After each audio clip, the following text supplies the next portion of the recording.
Brothers and sisters, the way in which other groups constantly make it a point to attach themselves to the history, pain, and struggle of Black Americans is getting out of control. You never see Black Americans attempting to compare themselves or equate their struggles, past and present, to other groups. But when it comes to other groups, the Civil Rights Movement, Martin Luther King, and if you're talking about non-Black progressives, the Black Panther Party stays in their mouth. It is really something to see.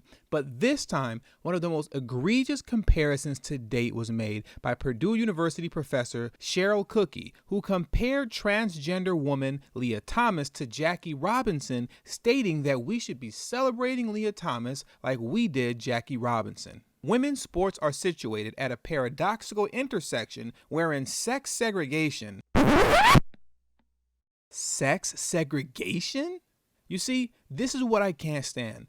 Liberals do not support any type of legislation that is specifically crafted to exclusively remedy the ills of the Black community like they do for other groups. But whenever they want you to get on board with whatever nonsense they're talking about, they cleverly craft new terms in order to suck you into pushing their agenda. Terms like environmental racism. Now, I'm not saying that climate change isn't real, but don't insult me by using made-up terms like environmental racism to trigger me and sucker me into supporting your agenda. And now they just made up a new one: sex segregation. Women's sports are situated at a paradoxical intersection wherein sex segregation is upheld through claims of biological difference, yet equality is prefaced on being treated the same and given the same opportunities as men. If we are going to change this, we need to ask some important questions. How does one advocate for equitable treatment while also adhering to the notion of biological difference?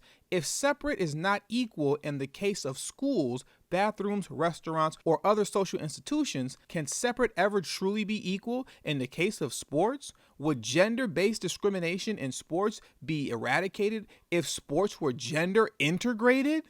Gender integrated, Lord have mercy. Change in sports doesn't happen overnight, nor is it linear. Major professional sports leagues like MLB and the NFL resisted racially integrating their player rosters. It was not until 1962 that the last NFL team, the Washington Comrades, would racially integrate. Moreover, athletes of color played in the NFL in the early years of the league, only to be excluded as the league developed. Athletes of color. Look at how they tried to erase Black Americans out of their own history by removing Black athletes and replacing it with athletes of color. There is a lot of revisionist history like this going on, but I won't get into all that right now. Today's athletes like Jackie Robinson are celebrated as breaking the color barrier in sports, although the narrative often requires sanitizing, simplifying, or rewriting a more complex nuance and contradictory history.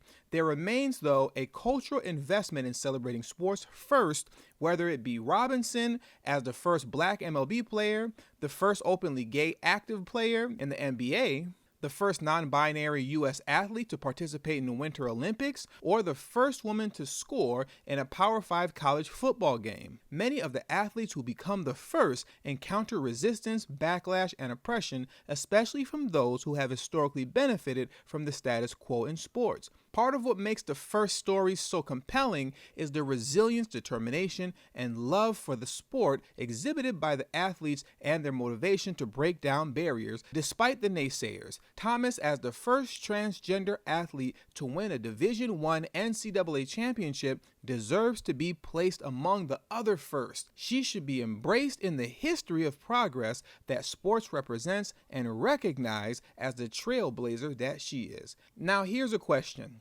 Why didn't the author compare the transgender swimmer to Yao Ming? Yao Ming broke down barriers in the NBA. He's a Hall of Famer, for crying out loud. But I'll tell you why.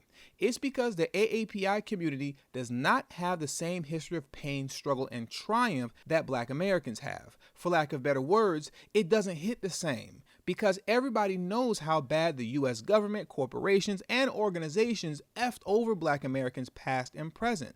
And no other group has a history that comes even close to being comparable to that of Black Americans. No one. And don't talk to me about Native Americans, because if that was the case, how come nobody ever references themselves to them?